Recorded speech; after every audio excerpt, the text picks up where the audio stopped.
এই সমস্ত পাপ থেকে, গুনাহ থেকে নিজের অঙ্গ পতঙ্গকে বাঁচায় রাখা। আল্লাহ আমাদেরকে বুঝ দান করুন।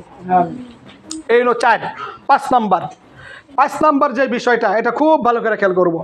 সেহরির সময় আমরা অতিরিক্ত বেশি খাবো না। সেহরির সময় যদি অতিরিক্ত কেউ বেশি খেয়ে ফেলে, যদি তার শরীরের মধ্যে বেশি খাওয়ার কারণে একটা অলসতা চলে আসে, তাহলে সে ইবাদত বন্দি করতে পারে না। খুব এমনভাবে খাইছে, খাইতে খাইতে একেবারে গলা পর্যন্ত ভরে ফেলাইছে, তখন সে রুকু করতে পারবে না, উঠতে পারবে না, বসতে পারবে না, তখন তার হাঁপানির মতো একটা রোগ দেখা দিবে। ওই যে বেশি খাইছে, সেই জন্য অতিমাত্রা খাবো না আমরা। হাদিসের মধ্যে আছে নিজের পেটকে 3 ভাগ করে খানা খাইতে হয়। কয় ভাগ করে? 3 ভাগ। 1 ভাগ খাদ্য খাবো, আরেক ভাগ পানি খাবো, আরেক ভাগ খালি রেখে দিব। আমরা মা বোন যারা আছি খুব ভালো করে খেয়াল করি।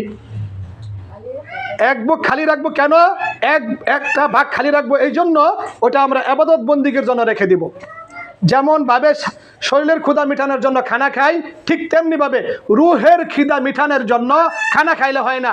রুহের খিদা মিটানো হয় ইবাদত বন্দিগির মাধ্যমে। মানুষের ভিতরে রুহ আছে না? আছে। কি বলি আমরা? তোমাদের ভিতরে রুহ আছে না? প্রত্যেকের মধ্যে রুহ আছে। রুহ ছাড়া এই বডির কোনো দাম নাই। তো আমরা শরীরের ক্ষুধাটা মিটাই কিভাবে? শরীরের ক্ষুধা মিটাই আমরা বিভিন্ন ফল ফলাদি, ভাত তরকারি এগুলা খাইয়া। কিন্তু রুহের ক্ষুধা মিটবে কিভাবে? ভাত তরকারি দিলে রুহের ক্ষুধা মিটবে? ভাত তরকারি দিলে রুহের ক্ষুধা মিটবে না। ওইটা মিটাইতে হবে ইবাদত বন্দেগী করার মাধ্যমে। এই জন্য আমরা একটা খালি রাখবো, তাহলে আমাদের কোনো অলসতা আসবে না।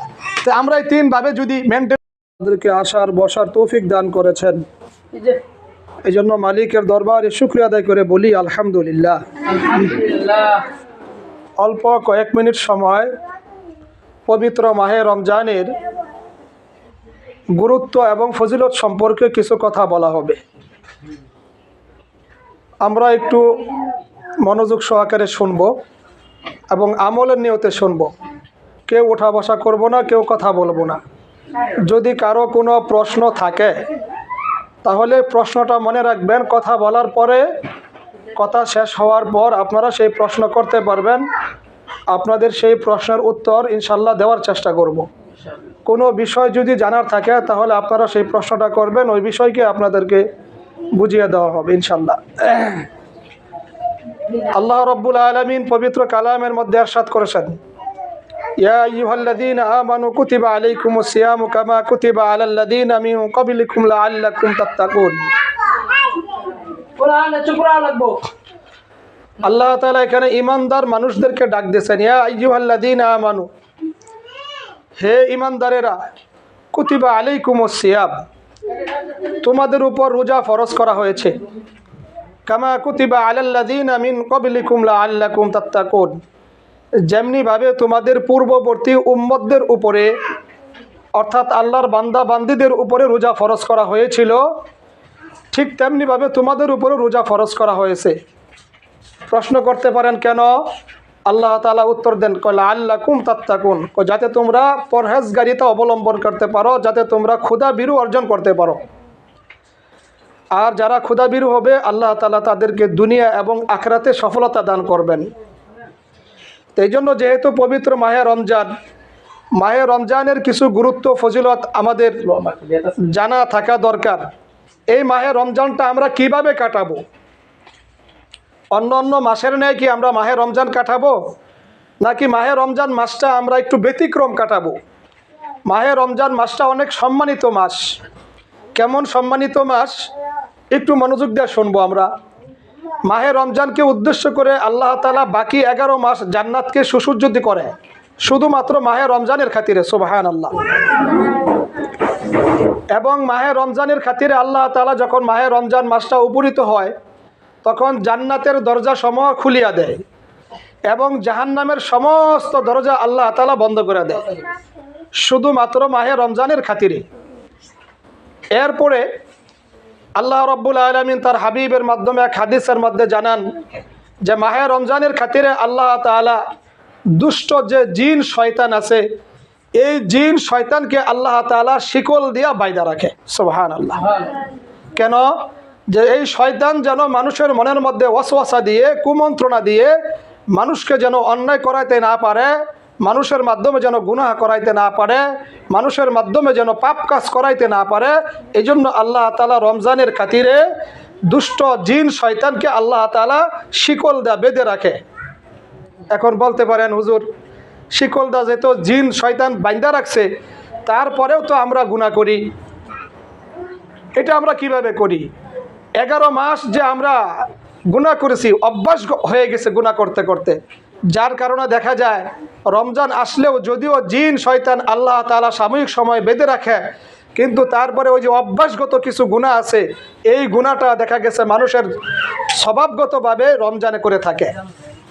তো এই জন্য আমাদের উচিত, আল্লাহ তাআলা যেহেতু আমাদেরকে এত সম্মানিত করেছেন, মাহে রমজানের বরকতে আল্লাহ তাআলা জান্নাতের দরজা খুলে দিয়েছেন, জাহান্নামের দরজা বন্ধ করে দিয়েছেন, শয়তানকে যেন আবদ্ধ রাখছেন।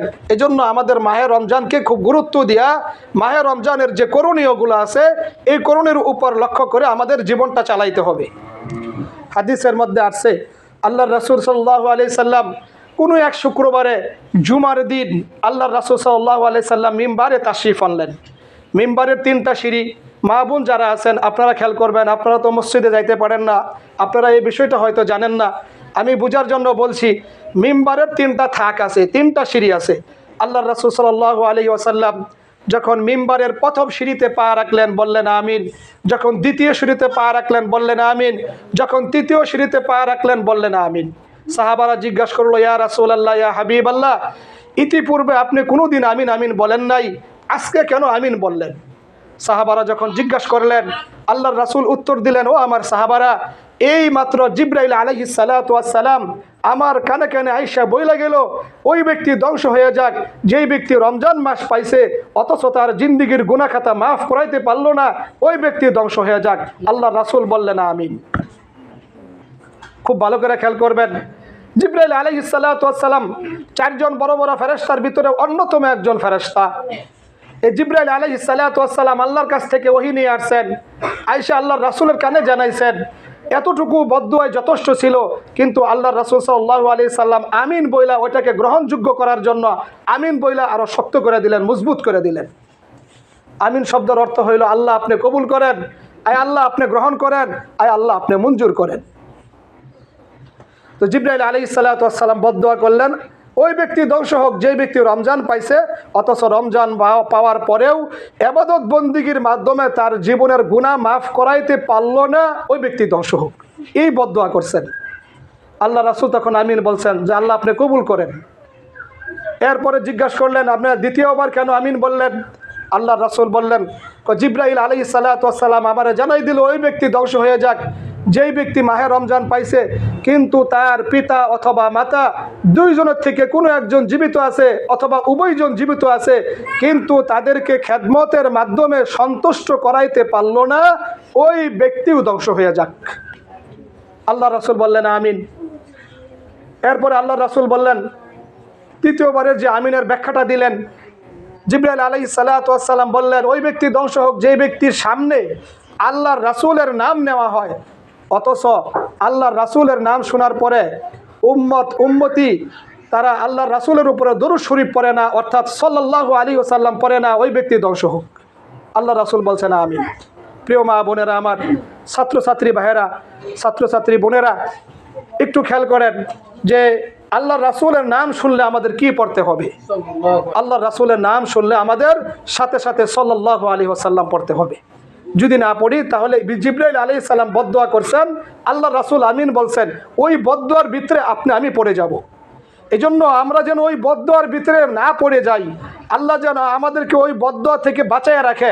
এজন্য আপনার আমার করণীয় হইল, যেহেতু রমজান মাসে ঘটনাটা ঘটছিল আর এই 3টা বদদুয়া করা হয়েছে, আমরা এই 3টা কাজ যেন এরকমভাবে আমাদের দ্বারা না হয়। হ্যাঁ, যেটা করণীয় সেটা যেন আমরা করতে পারি, আর যেটা বর্জনীয় সেটা যেন আমরা ছাড়তে পারি, সেই দিকে লক্ষ্য রেখে রমজানে ইবাদত বন্দেগী করা। তাহলে আমরা এখান থেকে কি বুঝলাম? যে রমজান পাওয়ার পরেও গুনাহ মাফ না হইলে জিবরাইলের বদদুয়ায় পড়ে যাব। অতএব রমজানে আপনার আমার গুনাহ মাফ করাইতে হবে। কিভাবে মাফ করাবো, কি ইবাদত বন্দেগী করব, সামনে এই কথাগুলো বলবো ইনশাআল্লাহ। এরপরে পিতা মাতা যদি বেঁচে থাকে তাদেরকে খেদমতের মাধ্যমে সন্তুষ্ট করাইতে হবে। আব্বা অথবা আম্মা যে কেউ একজন বেঁচে আছে তাদের খেদমত করতে হবে, তাদের আনুগত্য করতে হবে, তাদের সেবা যত্ন করতে হবে, তারা যেন আপনার উপর আমার উপর সন্তুষ্টি থাকে। বিশেষ করে যারা আমরা তরুণ তরুণী আছি, যারা আমরা যুবক আছি আমরা পিতামাতার খেদমত করতে চাই না, দেখা গেছে আমরা অনেক সময় নিজের স্ত্রীর কথাকে প্রাধান্য দিয়ে পিতামাতাকে আমরা অবহেলা করি। এমনটা যেন আমাদের দ্বারা না হয়। আমাদের মাধ্যমে যেমনিভাবে স্ত্রীর হক আছে, অধিকার আছে, ঠিক তেমনিভাবে পিতামাতারও অধিকার আছে। পিতামাতা যদি জীবিত থাকে, জীবিত থাকা অবস্থায় পিতামাতার 7টা হক আছে, সন্তানের কাছে 7টা জিনিস পায়। আর পিতামাতা যদি মরে যেয়ে থাকে তাহলে মৃত্যুর পরেও সন্তানের 7টা দায়িত্ব কর্তব্য আছে, এটাও পিতামাতার জন্য সন্তানের করণীয়। তো এই বিষয়গুলো ইনশাল্লাহ আমরা বলবো। যেহেতু মাহে রমজান উপলক্ষে কথা বলতেছি, মাহে রমজানে আমাদের করণীয়টা কি, তো এই জন্য আমরা যারা জীবিত আছি আমরা চেষ্টা করব আমাদের যাদের পিতামাতা বেঁচে আছে আজকে অন্তত এতটুকু স্মরণ রাখি, আমরা পিতামাতার আমরা আমাদের জায়গা থেকে যতটুকু সম্ভব তৌফিক অনুযায়ী আমরা পিতামাতার সেবা যত্ন করবো ইনশাআল্লাহ। এরপরে যখন আল্লাহ রাসূলের নাম আমরা শুনবো, সেই নামটা যদি নামাজের বাহিরে হয়, বিশেষ করে কোনো মজলিসে হয়, আল্লাহ রাসূলের নাম শোনার সাথে সাথে আমরা কি পড়বো? সাল্লাল্লাহু আলাইহি ওয়াসাল্লাম। সাল্লাল্লাহু আলাইহি ওয়াসাল্লাম এটা একটা দরুদ শরীফ। হাদিসের মধ্যে আছে মান সাল্লা আলাইহি ওয়াহিদান সাল্লাল্লাহু আলাইহি আশারা, যে ব্যক্তি আল্লাহ রাসূলের উপরে একবার দরুদ শরীফ পড়বে আল্লাহ তাআলা তার উপর 10টা রহমত নাজিল করবে। সুবহানাল্লাহ। যেহেতু রমজান মাস, রমজানের মাসের কি গুরুত্ব ফজিলত, যে রমজান মাসে যদি কেউ একটা নফল আদায় করে, খুব ভালো করে খেয়াল করেন, গুরুত্বপূর্ণ কথা, রমজান মাসে যদি কেউ একটা নফল আদায় করে তাহলে অন্য মাসে ফরজ আদায় করলে যেই সওয়াব রমজানে নফল আদায় করলে আল্লাহ এই সব দেয়া দেয়। তো যদি কেউ এরকম ভাবে রমজানে ফরজ আদায় করে তাহলে অন্য মাসে 70টা ফরজ আদায় করলে যেই সওয়াব আল্লাহ তাআলা রমজানে একটা ফরজ আদায় করলে ওই সব দেয়া দেয়। তো এই জন্য আমাদের অনেকের নামাজ কাজা হয়ে গেছে, অনেকের অনেক আল্লাহ তাআলার হুকুম অমান্য হয়ে গেছে। আমরা যেন রমজান মাসটাকে কাজে লাগাই, ওই কাজা নামাজগুলো যেন আমরা রমজানে পড়ি, 5 ওয়াক্ত নামাজ যেন আমরা রমজানে পড়ি, রমজানের রোজাগুলো যেন আমরা রাখি, রমজানের ইফতারগুলো যেন আমরা ঠিকঠাকভাবে করি, সেহরির সময় যেন আমরা সেহরির পূর্বে 4 রাকাত 8 রাকাত 12 রাকাত তাহাজ্জুদের নামাজ আদায় আমরা করি। যখন সময় পাবো তখন আমরা বেশি বেশি জিকির করব, একটু সময় পেলে আমরা কোরআন তেলাওয়াত করব, তসবিহ তাহলিল তেলাওয়াত করব, নফল নামাজ আদায় করব।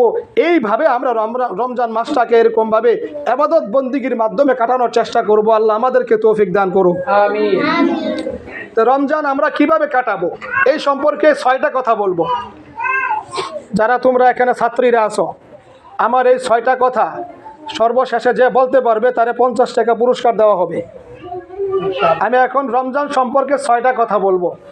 রমজানের 6টা আদব আছে, 6টা নিয়ম মেনে রমজান মাসে যারা রমজানের সম্মান দিবে, গুরুত্ব দিবে, আমল করবে, আল্লাহ তাদের ইবাদত বন্দিকে কবুল করে আল্লাহ তাদেরকে এমনভাবে মাফ করবে যেমনিভাবে একটা সন্তান মার পেট থেকে যখন জন্ম নেয় ভূমিষ্ঠ হয় তার কোনো গুনাহ থাকে না, আল্লাহ তাআলা ওইরকম বেগুনা মাসুম বাচ্চার নেয় তার গুনাহ মাফ করে দিবে।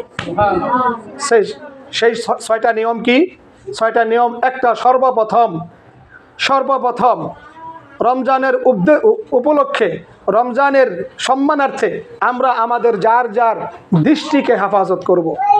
দৃষ্টি বুঝি আমরা আমাদের চক্ষুকে হেফাজত করব। আমাদের চোখের দ্বারা যেন কোনো রকমের গুনাহ না হয়। আমাদের চোখের দ্বারা যেন রমজানে সারাদিন মোবাইলে হোক, টেলিভিশনে হোক, রাস্তাঘাটে হোক, এই রমজানে যেন এই চোখের দ্বারা কোনো রকমের গুনাহ না হয়। আমরা নাচ গান ইত্যাদি, টেলিভিশন দেখা থেকে, খারাপ জিনিস দেখা থেকে, পরপুরুষ দেখা থেকে, পর নারী দেখা থেকে আমরা আমাদের দৃষ্টিকে হেফাজতে রাখবো, আমরা আমাদের চক্ষুকে হেফাজতে রাখবো। এই বিষয়টা আমরা খেয়াল রাখবো। এটা হলো 1 নম্বর করণীয় আমল। 1 নম্বরে কি ভাই? চক্ষুকে হেফাজত করতে হবে। মা বোনেরা ভালো করে খেয়াল করেন, আল্লাহ রাসূল এক হাদিসের মধ্যে বলেন জিনাল আইনিন নাজর, আল্লাহ রাসূল বলেন চোখের জেনা হইল দেখা। চোখ দিয়ে যখন একটা জিনিস দেখবে, দেখার পরে যখন তার মনের মধ্যে কল্পনা জল্পনা করবে তখনই তার চোখের যে জিনা, দেখার যে জিনা গুনাহ এটা হয়ে যাবে। এই জন্য চোখ দিয়ে আমরা নাজায়েজ জিনিস দেখবো না। আল্লাহ যেটা নিষেধ করছেন সেটা থেকে আমাদের চোখকে হেফাজতে রাখতে হবে। এই চোখটা আল্লাহ তাআলার দানীয় একটা নিয়ামত। এই জন্য আমরা এই চোখ দিয়া আল্লাহর কোরআন পড়বো, আল্লাহর নাজনামত দেখবো, আল্লাহ যে সমস্ত বিষয় দেখাকে এরকমভাবে বৈধ করছেন এগুলা দেখবো, যেগুলো অবৈধ এগুলো থেকে আমরা আমাদের দৃষ্টিকে হেফাজতে রাখবো। আল্লাহ আমাদেরকে তৌফিক দান করুক, বলে আমিন। 1 নম্বর চোখ হেফাজত রাখতে হবে। এই জন্য আমরা রমজানে অনেকের বাড়িতে টেলিভিশন আছে, মোবাইল আছে, মনে করে যে রান্না বান্নার কোনো কাজ নাই, বেশি একটা কাজ কাম নাই, সারাদিন রোজা রাখছি, কেমনে সময় কাটাবো, মোবাইল নিয়ে বসে বসে নাটক দেখতেছে, মোবাইল নিয়ে বসে বসে সিনেমা দেখতেছে, সময় কাটাইলাম, এইভাবে সময় কাটায়। সাবধান, আমরা আমাদের দৃষ্টিকে হেফাজত রাখবো, আমরা এগুলা করবো না ইনশাল্লাহ। আপনি যদি কিচ্ছু করতে নাও পারেন, আপনার যদি ভালো নাই লাগে, অন্তত আপনি শুয়ে থাকেন, আপনি তারপরে আপনার চক্ষুকে আপনি হেফাজতে রাখেন। তো এটা হলো 1 নাম্বার। 2 নাম্বার হলো আমরা আমাদের জবানের হেফাজত করব। এই 6টা নিয়ম মেনে আমরা রমজানের ইবাদত বন্দি করব। 1 নাম্বারটা বললাম, যার যার চক্ষুকে আমরা হেফাজত করব। 2 নাম্বার জবানকে আমরা হেফাজত করব। জবানকে কিভাবে হেফাজত করব? জবানকে এইভাবে হেফাজত করতে হবে। দেখা গেছে 4-5 জন মহিলা একসাথে হয়েছে, 4-5 জন মা বোন একসাথে হয়েছে, এই তার দোষ কইতেছে, অমুকের গিবত করতেছে, অমুকের বদনাম কইতেছে, এটা করতেছে, ওইটা করতেছে, এরকম দেখা গেছে সারাদিন মিথ্যা তথ্য নিয়ে গিবত শেখায়াতের মধ্যে তার সময় পার হইতেছে। 4-5 জন একসাথেই হয়েছে। তো এই জন্য আমরা আমাদের জবানের হেফাজত করব। আল্লাহ রাসূলের জামানায়, খুব ভালো করে খেয়াল করেন, মজার একটা ঘটনা। আল্লাহ রাসূলের জামানায় 2 জন মহিলা আল্লাহ রাসূলের দরবারে পর্দার আড়াল থেকে আয়েশা বলতেছে, ইয়া রাসূলুল্লাহ, ইয়া হাবিবাল্লাহ, আমরা তো সারাদিন রোজা রাখছি, কিন্তু আমাদের অনেক কষ্ট হইতেছে। কেমন কষ্ট হইতেছে? মহিলারা বলল, এমন কষ্ট হইতেছে, আমরা রোজা রাখতে পারতেছি না, মনে হয় যে আমরা মারা যাব। তো তখন আল্লাহ রাসূল জিজ্ঞাসা করলেন, তোমরা কি সারাদিনের ভিতরে কারো কোনো দুশ্চর্চা করছো? সারাদিনের ভিতরে তোমরা কি? আলহামদুলিল্লাহ, আপনি মা একটু ওদিকে বসেন। এখন কথা বলার সময় তো, এখন আমরা একটু কথাটা শুনি, গুরুত্ব দেই। কোরআন হাদিসের কথা আদবের সাথে শুনতে হয়, কোরআনের কথা নিয়ম মেনে শুনতে হয়। আল্লাহ আমাদেরকে বুঝ দান করুক। যে যত আদব করবে, আল্লাহ তাআলা তার সম্মান তত বাড়াইয়ে দিবে, আল্লাহ তাআলা রহমত সে তত পাবে। এজন্য কোরআনের কথা যখন বলা হয়, হাদিসের কথা যখন বলা হয়, আমরা তখন খুব মনোযোগ সহকারে শুনবো, আদব রক্ষা করে শুনবো, এবং আমরা চুপচাপ থাকবো। 1 নম্বর চুপচাপ থাকবো, 2 নম্বর মন দিয়ে কথাগুলো শুনবো। এটা হলো কোরআনের আদব, এগুলা কোরআনের অজনসিয়ত শোনার আদব। এই 2টা নিয়ম মেনে যারা কথা শুনে, আল্লাহ তাদের দিলের মধ্যে হেদায়েতের আলো, নূর জ্বালায়া দেয়। সুবহানাল্লাহ। 2টা নিয়ম কি বললাম? যখন হুজুর অথবা কোনো ম্যাডাম কোরআন হাদিসের কথা বলবে, আমরা তখন সবাই চুপচাপ থাকবো, এটা 1 নম্বর। 2 নম্বর, দিলের কান দা কথা শুনবো। দিলের কান কি? খুব মনোযোগ দা কথা শুনবো, যাতে করে একটা কথা আমার ছুটে না যায়। যাই হোক মা বোনেরা আমার, আমি যে কথাটা বলতেছিলাম, যে 2 নম্বর জবানের হেফাজত করা। আল্লাহ রাসূল যখন জিজ্ঞাসা করলেন, তোমাদের যে সারাদিন রোজা রাখছো, তোমাদের যে কষ্ট হচ্ছে, সারাদিন কি তোমরা কারো কোনো গীবত করছো, কারণ আমি তোমরা মিথ্যা শিকায়াত করছো? তখন তারা বলতেছে যে হ্যাঁ, আমরা তো সারাদিন এরকমভাবে মানুষের দুশ্চর্চা করছি, কে কেমনটা করছে এগুলা নিয়ে আমরা কথা বলা বলি করছি। তখন আল্লাহ রাসূল বললেন, ঠিক আছে, তাদের সামনে 2টা পাত্র রাখা হোক। অন্যান্য সাহাবারা ওই 2 জন মহিলার সামনে 2টা পাত্র রাখলেন, মানে ডিশ, পাতিলা রাখলেন। মহিলাদেরকেও বলা হইল, তোমরা এই পাতিলার মধ্যে ভূমি করো। তখন মহিলারা পাতিলার মধ্যে ভূমি করলেন, দেখে ভূমির সাথে শুধুমাত্র রক্ত এবং কিছু গোশতের টুকরা আসছে। তখন আল্লাহ রাসূল বললেন, যেই ব্যক্তি নাকি অপর মুসলমানের কোনো দুষ্ত্রুটি ডাকিয়ে না রেখে প্রকাশ করে দেয়, বর্ণনা করে, গীবত করে, মিথ্যা অপবাদ দেয়, যারা এই কাজ করবে, সে যেন তার মৃত আপন ভাইয়ের গোশত ভক্ষণ করলো। এই জন্য জবানকে হেফাজত করতে হবে। আমাদের জবানের দ্বারা যেন কারো রকমের কোনো দুশ্চর্চা না হয়, গীবত না হয়, মিথ্যা অপবাদ দেওয়া না হয়। আল্লাহ রাসূল হাদিসের মধ্যে বলেন, মান সাতারা মুসলিমান সাতারাহুল্লাহু ফিদ দুনিয়া ওয়াল আখিরাহ। যে ব্যক্তি কোনো মুসলমানের দোষ গোপন রাখে, যে গোপন রাখলো, আল্লাহ তাআলা তার দোষ ত্রুটি দুনিয়াও গোপন রাখবে, আখিরাতেও গোপন রাখবে। তো আমরা এই হাদিসের মাধ্যমে কি বুঝতে পারলাম? 2 নাম্বার, আমরা আমাদের জবানের হেফাজত করব। তাহলে 1 নাম্বার কিসের হেফাজত করব, মনে আছে তোমাদের? কি? চক্ষু। 2 নাম্বার, আমরা আমাদের কিসের হেফাজত করব? না, জবানের, মানে জবান আমরা যে কথা বলি, এটাকে বলা হয় মুখের হেফাজত করব। আমাদের কথার দ্বারা যেন কোনো মানুষ কষ্ট না পায়, কোনো মানুষের দিলের মধ্যে যেন আঘাত না লাগে। আল্লাহ রাসূল আরেক হাদিসের মধ্যে বলে, আল মুসলিমু মান সালিমা আল মুসলিমুনা মিন লিসানিহি ওয়া ইয়াদিহি। খাঁটি মুসলমান ওই ব্যক্তি যার হাত এবং মুখ থেকে অপর মুসলমান নিরাপদ থাকে। এজন্য আমরা সবাই খাঁটি মুসলমান হইতে চাই না? আমাদের চেষ্টা করতে হবে আমাদের জবানের দ্বারা, আমাদের মুখের কথার দ্বারা যেন কোনো মুসলমান, পুরুষ হোক নারী হোক, সে যেন কষ্ট না পায়। আল্লাহ আমাদেরকে বুঝ দান করুক। 3 নাম্বার, আমরা আমাদের কানের হেফাজত করব। যখন দেখবো এরকমভাবে কেউ কোনো অন্যায় কথা বলতেছে, অশ্লীল বাক্য, গালিগালাজ করে, ঝগড়াঝাটি করে, খারাপ কথা বলে, আমরা তখন আমাদের কানকে হেফাজত করব। পাশাপাশি যে বলবে তাকে বলবে, ভাই রমজান মাস, এটা রমজানের খাতিরে তুমি এই মন্দ কথাটা জবান দেওয়া উচ্চারণ করিও না। তুমি যদি জবান দেওয়া মন্দ কথা উচ্চারণ করো তোমার গুনাহ হবে, আর আমি যদি কান দেওয়া শ্রবণ করি, শুনি, তাহলে আমারও গুনাহ হবে। এজন্য আমরা কানের হেফাজত করব। অনেক লোক এমন আছে যে হুজুর যেহেতু বলছে চক্ষু হেফাজত করতে হবে, মুখ হেফাজত করতে হবে, তা কানের কথা তো বলে নাই, তাহলে আমি এরকমভাবে অডিও একটা গান ছাইরা কানের মধ্যে হেডফোন লাগাইয়া তারপরে গান শুনবো না। কানের হেফাজত করতে হবে। আমি সকাল থেকে সেহরির সময় থেকে মাগরিব পর্যন্ত, ইফতার পর্যন্ত শুধু না খাইয়া রাখলাম, সারাদিন খাইলাম না, শুধু মনে করলাম এটাই রোজা? না, এটা রোজা না। অঙ্গ প্রত্যঙ্গেরও রোজা আছে, অঙ্গ প্রত্যঙ্গের কি আছে? রোজা আছে। এই জন্য বিভিন্ন রকমের ফাহেসা কথা, গান শোনা থেকে নিজের কানকে হেফাজত করতে হবে। 3 নাম্বার এটা। 4 নাম্বার, এরকম জবান, তারপরে চক্ষু, কান, এই জাতীয় যে আরও যে অঙ্গ প্রত্যঙ্গগুলো আছে শরীরের মধ্যে, এই সমস্ত অঙ্গ প্রত্যঙ্গকে যত রকমের অন্যায়, অশ্লীল, অবৈধ কাজ আছে, এই সমস্ত অন্যায়, অশ্লীল, অবৈধ কাজ গুনাহ থেকে অন্য অঙ্গ প্রত্যঙ্গগুলো বাঁচায় রাখতে হবে। এটা 4 নাম্বার।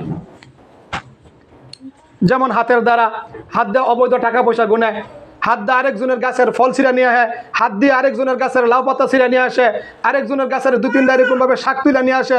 তো দেখা গেছে ইফতারের সময় শাক দিয়ে ইফতার করতেছে। জিজ্ঞাসা করছে শাক কই থেকে আনছো? অমুকের গাছ থেকে আনছি। কই আনছ? তখন কথা বলে না। না, সাবধান, এটা হাতের গুনাহ। একেতে না কইয়া আনছি চুরির গুনাহ, আরেক দিয়ে হাত দা তুলে আনছি না কইয়া, এটা হাতের গুনাহ। এরকম যত রকমের গুনাহ আছে অঙ্গ প্রত্যঙ্গের দ্বারা হয়। অঙ্গ প্রত্যঙ্গের দ্বারা যেই সমস্ত পাপ হয়, গুনাহ হয়, এই সমস্ত পাপ থেকে, গুনাহ থেকে নিজের অঙ্গ প্রত্যঙ্গকে বাঁচায় রাখা। আল্লাহ আমাদেরকে বুঝ দান করুক। এই হলো 4। 5 নাম্বার, 5 নাম্বার যে বিষয়টা, এটা খুব ভালো করে খেয়াল করব। সেহরির সময় আমরা অতিরিক্ত বেশি খাবো না। সেহরির সময় যদি অতিরিক্ত কেউ বেশি খেয়ে ফেলে, যদি তার শরীরের মধ্যে বেশি খাওয়ার কারণে একটা অলসতা চলে আসে, তাহলে সে ইবাদতবন্দি করতে পারে না। খুব এমনভাবে খাইছে, খাইতে খাইতে একেবারে গলা পর্যন্ত ভরে ফেলাইছে, তখন সে রুকু করতে পারবে না, উঠতে পারবে না, বসতে পারবে না, তখন তার হাঁপানির মতো একটা রোগ দেখা দিবে। ওই যে বেশি খাইছে, সেই জন্য অতিমাত্রা খাবো না আমরা। হাদিসের মধ্যে আছে নিজের পেটকে 3 ভাগ করে খানা খাইতে হয়। কয় ভাগ করে? 3 ভাগ। 1 ভাগ খাদ্য খাবো, আরেক ভাগ পানি খাবো, আরেক ভাগ খালি রেখে দিব। আমরা মা বোন যারা আছি খুব ভালো করে খেয়াল করি। 1 ভাগ খালি রাখবো কেন? একটা ভাগ খালি রাখবো এই জন্য, ওটা আমরা ইবাদত বন্দিগির জন্য রেখে দিব। যেমনভাবে শরীরের ক্ষুধা মিটানোর জন্য খানা খাই, ঠিক তেমনিভাবে রুহের খিদা মিটানোর জন্য খানা খাইলে হয় না। রুহের খিদা মিটানো হয় ইবাদত বন্দিগির মাধ্যমে। মানুষের ভিতরে রুহ আছে না? কি বলি আমরা? তোমাদের ভিতরে রুহ আছে না? প্রত্যেকের মধ্যে রুহ আছে। রুহ ছাড়া এই বডির কোনো দাম নাই। আমরা শরীরের ক্ষুধাটা মিটাই কিভাবে? শরীরের ক্ষুধা মিটাই আমরা বিভিন্ন ফল ফলাদি, ভাত তরকারি এগুলা খাইয়া। কিন্তু রুহের ক্ষুধা মিটবে কিভাবে? ভাত তরকারি দিলে রুহের ক্ষুধা মিটবে? ভাত তরকারি দিলে রুহের ক্ষুধা মিটবে না। ওইটা মিটাইতে হবে ইবাদত বন্দেগী করার মাধ্যমে। এই জন্য আমরা একটা খালি রাখবো, তাহলে আমাদের কোনো অলসতা আসবে না। তো আমরা এই 3 ভাবে যদি মেনটেন করে খানা খাই, আমাদের শরীরের মধ্যে কোনো অলসতা আসবে না, আমাদের তেমন কোনো রোগ বালাই ইনশাল্লাহ হবে না। এবং আল্লাহ রাসূলের সুন্নত তরিকায় খানা খাইলাম, এই খানা খাওয়ার ভিতরেও আল্লাহ বরকত দিবে, সব দিবে। প্রিয় মা বোনেরা, আমরা যারা সেহরি খাই, সেহরির সময় যদি মনে করি যে না এইভাবে খানা খাইলে আমাদের কষ্ট হবে, সারাদিন রোজা রাখতে পারবো না, তাহলে সেই ক্ষেত্রে আল্লাহ রাসূলের একটা শিখানো আমল বলে দিব। শিখানো আমলটা কি? শিখানো আমলটা হচ্ছে সেহরির সময় যখন আমরা খানা খাই, তখন যেন অন্তত 1টা 2টা অথবা 3টা খেজুর খাই। আল্লাহ রাসূল বলছে সেহরির সময় যারা 3টা খেজুর খাবে, সারা দিনের ক্লান্তি, কষ্ট, দুর্ভোগ, ক্ষুধার যে কষ্ট, এটা আল্লাহ দূর করে দিবে। খেজুরের মধ্যে আল্লাহ বরকত দেওয়া দিয়েছে। এই জন্য সেহরির সময় আমরা 2টা পারি, 1টা পারি, 3টা পারি খেজুর খাবো, তা সারাদিন যে কষ্টটা হয় এটা ইনশাল্লাহ লাঘব হয়ে যাবে। তো এটা 5 নাম্বার। আমরা অতি ভোজন করবো না। 5 নাম্বার কি? বেশি খাবো না, এটা হলো অতি ভোজন। 6 6 নম্বর যেই কথাটা আমি বলবো সেটা হাদিসের মধ্যে আছে যে রমজান যখন পেয়ে যায় তখন যেন 6 নম্বর যে আমলটা সারাদিন আবাদত বন্দিগি যা কিছু করছে, রাতের বেলা যায় তেলাওয়াত করছে, নামাজ পড়ছে, এটা আল্লাহ তাআলার কাছে কবুল হওয়ার জন্য বেশি বেশি দোয়া করা। আয় আল্লাহ, আমি যে সারাদিন কষ্ট করে রোজা রাখছি, রাতে নামাজ পড়ছি, আমি তেলাওয়াত করছি, আল্লাহ আপনি এগুলো কবুল করে নেন। এটা হলো 6 নম্বর। অর্থাৎ আবাদত বন্দিগি কবুল হওয়ার জন্য আল্লাহর কাছে কি করা? দোয়া করা। আবাদত বন্দি কবুল হওয়ার জন্য কি করা? আল্লাহর কাছে দোয়া করা। এটা হলো 6 নম্বর আমল। এখন আল্লাহ রাসূল সাল্লাল্লাহু আলাইহি সাল্লাম রমজান উপলক্ষে আরো 4টা বিশেষ আমল শিখাইছে। রমজান উপলক্ষে কয়টা আমল শিখাইছে? 4টা বিশেষ আমল। এই 4টা বিশেষ আমল কি? প্রথম 2টা বলি।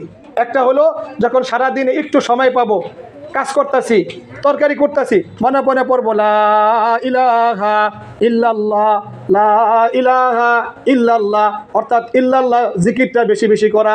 এটা হলো 1 নম্বর আমল। 4টা আমলের মধ্যে এটা 1 নম্বর আমল। 2 নম্বর লা হাওলা ওয়ালা কুওয়াতা ইল্লা বিল্লাহ, এটা বেশি বেশি পড়া। তাহলে 2টা আমল। আর 2টা আমল কি? আর 2টা আমল হইলো আল্লাহ তাআলার কাছে যখন দোয়া করবে তখন জান্নাতের আশা কইরা আল্লাহ তাআলার কাছে দোয়া করা। আয় আল্লাহ আপনি আমাদেরকে জান্নাত দান করেন, আল্লাহ আপনি আমাদেরকে জান্নাত দান করেন। এবং দোয়ার মধ্যে এই কথাও বলতে হবে আল্লাহ জাহান্নামের শাস্তি থেকে আল্লাহ আপনি আমাদেরকে মুক্তি দিয়া দেন। এই 4টা আমল আমরা রমজানে করব। আর ওই 6টা নিয়ম মেনে আমরা রমজান মাসের কদর করব, রমজানের আমলগুলা করব। যদি আমরা করতে পারি, আল্লাহ তাআলা রাসূল বলেন এই 6টা নিয়ম মেনে যারা রমজান কাটাবে এবং 4টা আমল যারা করবে, আল্লাহ তাআলা যেমনিভাবে হাদিসের মধ্যে বলছেন আস-সাওমু লি ওয়া আনা আজজি বি, বান্দা যেহেতু আমার জন্য রোজা রাখছে, আমার বান্দি যেহেতু আমার জন্য রোজা রাখছে, আমি এটার প্রতিদান আমি আল্লাহ নিজ হাতে দিয়া দিব। ওয়ান আজিবি, আল্লাহ তাআলা ওয়াদা করছেন, হাদিসের কুদসির মধ্যে আসছে যে রোজা আল্লাহর জন্য আর এটার প্রতিদান আল্লাহ নিজ হাতে দিবে, ফেরেশতার মাধ্যমে দিবে না। এজন্য আল্লাহ যখন নিজ হাতে প্রতিদান দিবে, হাদিসের মধ্যে আসছে আল্লাহ তাআলা বান্দা বান্দিকে জান্নাতুল ফেরদাউস দান করে দিবে। এই জন্য আমরা এই 6টা নিয়ম মানবো আর 4টা আমল বেশি বেশি করব। আল্লাহ তাআলা আমাদেরকে রমজানের পবিত্রতা রক্ষা করে যে সমস্ত কথাগুলা বললাম, বলনেওয়ালা শুননেওয়ালা সকলকে আমল করার তৌফিক দান করুক। সকলে বলি আমিন। ওমা আলাইনা ইল্লাল বালাগ ওমা তাওফিকি ইল্লা বিল্লাহ। আজকে এই পর্যন্তই। এরপরে আমরা কি কি কারণে রোজা ভাঙ্গে এবং কি কি কারণে রোজা ভাঙ্গে না, যে সমস্ত মহিলারা রোজা রাখে কিন্তু রমজানে দেখা গেছে তাদের মিন্স হয়, এই বাকি রোজাগুলা ভাঙ্গা রোজাগুলা কিভাবে সে আদায় করবে এবং কোনো কারণে যদি রোজা ভঙ্গ হয়ে যায় সে রোজার কাফারা কাজা কিভাবে আদায় করবে, এই সমস্ত বিষয়ে ইনশাআল্লাহ আমরা অন্য একদিন আলোচনা করার চেষ্টা করব। আল্লাহ তাআলা আমাদেরকে আল্লাহ তাআলার হুকুম 5 ওয়াক্ত নামাজ পড়ার, রমজানে রোজা রাখার এবং পর্দা মেনটেন করে চলার তৌফিক দান করুক। সকলে বলি আমিন। ওমা আলাইনা ইল্লাল বালাগ ওমা তাওফিকি ইল্লা বিল্লাহ। আমি আপনাদের জন্য দোয়া করি, আমিও দোয়া চাই আল্লাহ তাআলা যেন আমাকেও সুস্থ রেখে সবল রেখে রমজানের পবিত্রতা রক্ষা করে যেন ইবাদত বন্দি করার তৌফিক দান করে এবং আপনাদেরকেও যেন রমজানের পবিত্রতা রক্ষা করে আল্লাহ তাআলার হুকুম মানার তৌফিক দান করে। এজন্য দোয়া চাই, আপনাদের জন্য দোয়া করি। আল্লাহ আমাদেরকে তৌফিক দান করুক। সকলে বলি আমিন। ওমা আলাইনা ইল্লাল বালাগ ওমা তাওফিকি ইল্লা বিল্লাহ। চলে দেখি